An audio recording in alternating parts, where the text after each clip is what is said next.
ফজরে উঠতে দেরি হলে ফজর নামাজ কখন কিভাবে পড়বেন ভালো করে মনে রাখেন। অনেক সময় আমরা নামাজ পড়ি, 5 ওয়াক্ত নামাজই পড়ি, ফজরের নামাজও পড়ি, কিন্তু অনেক সময় ফজর নামাজে উঠতে লেট হয়ে যায়। এই নামাজটা কখন কিভাবে পড়বেন? বর্তমান সময় ইয়াং জেনারেশন এমন ভাবে মোবাইলের পিছনে পড়েছে যে তারা সারা রাত ধরে মোবাইল ইউজ করে, রাত 1টা 2টা 3টা পর্যন্ত মোবাইল ইউজ করতে থাকে অ্যান্ড্রয়েড ফোনে। অশ্লীল ভিডিও এবং মুভি নাটক দেখতে দেখতে দেখা যাচ্ছে তারা ফজরের নামাজ আর পড়তে পারে না। তাদের ঘুম থেকে উঠতে উঠতে 7টা 8টা 9টা 10টা বেজে যায়। এমনকি তারা এই ফজরের নামাজ, যারা নামাজি বান্দা, এই সমস্ত বান্দারা তারা ফজরের নামাজ জোহরের সাথে অ্যাড করে ফেলে। ভালো করে মনে রাখবেন, জোহরের সাথে অ্যাড করা যাবে না। যারা 5 ওয়াক্ত নামাজ পড়ে, ফজরের নামাজ পড়ে, হঠাৎ করে যদি একদিন দেখা গেল যে সে উঠতে পারে নাই, সে ঘুমিয়েছিল, এই ক্ষেত্রে সে কি করবে? হাদিসের ভিতরে আসছে, বুখারী শরীফের 597 নম্বর হাদিসে রয়েছে, আল্লাহ রাসূল সাল্লাল্লাহু আলাইহি সাল্লাম বলে দিয়েছেন, মান নামা আন সালাতিন, যে ব্যক্তি সালাতের ব্যাপারে এবং ভুলে যায়, আও নাসিয়াহা, যদি ভুলে যায় যে সে ফজরের নামাজ পড়ছে কি পড়ে নাই, আসরের নামাজ পড়ছে কি পড়ে নাই, জোহরের নামাজ পড়েছে কি পড়ে নাই, এটা যদি সে ভুলে যায়, অথবা যদি সে ঘুমিয়ে থাকে, এই ক্ষেত্রে যখনই তার স্মরণ হবে, ফালইউসাল্লিহা ইদা যাকারাহা, যখনই তার স্মরণ হবে তখনই সে নামাজ পড়ে নিবে।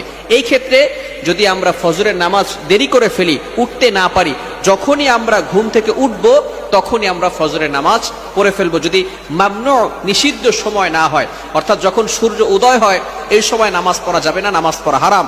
সূর্য উঠে যাওয়ার পরে আপনি যখনই উঠবেন, ঘুম থেকে ওঠার পরেই আপনি নামাজটা পড়ে নেবেন। ভালো করে মনে রাখবেন, অনেকে আছে আমরা মনে করি যে এখন তো নামাজ পড়তে পারি নাই, জোহরের সাথে আমরা অ্যাড করে নিব।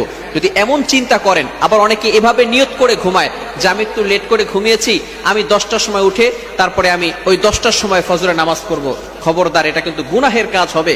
আল্লাহ পাক রব্বুল আলামিন পবিত্র কোরআনুল কারীমের ভিতরে বলে দিয়েছেন, 5 নম্বর পারার ভিতরে সূরাতুন নিসার 103 নম্বর আয়াতে আল্লাহ তাআলা বলে দিয়েছেন, ইন্নাস সালাতা কানাত আলাল মুমিনিনা কিতাবাম মাওকুতা, মুমিনদের উপরে এই নামাজটাকে নির্ধারিত সময় ফরজ করা হয়েছে। সুতরাং ফজরের নামাজের যে নির্ধারিত সময় আছে এই সময় পড়তে হবে, জোহরের নামাজের যে নির্ধারিত সময় আছে এই সময় পড়তে হবে, আসরের নামাজের যে নির্ধারিত সময় আছে এই সময় পড়তে হবে। আপনি যদি ইচ্ছাকৃতভাবে নিজেই নিয়ত করে রাখেন যে আমি ফজরের নামাজ 10টা 11টার সময় পড়বো, 7টা 8টার দিকে পড়বো, তাহলে কিন্তু অবশ্যই গুনাহগার হয়ে যাবেন। এজন্য আমরা যখনই ঘুম থেকে উঠে যাব, যদি নিষিদ্ধ সময় না হয় তাহলে আমরা ওই সময় নামাজ পড়বো। আর নামাজের জন্য আমরা সবসময় যত্নবান থাকবো।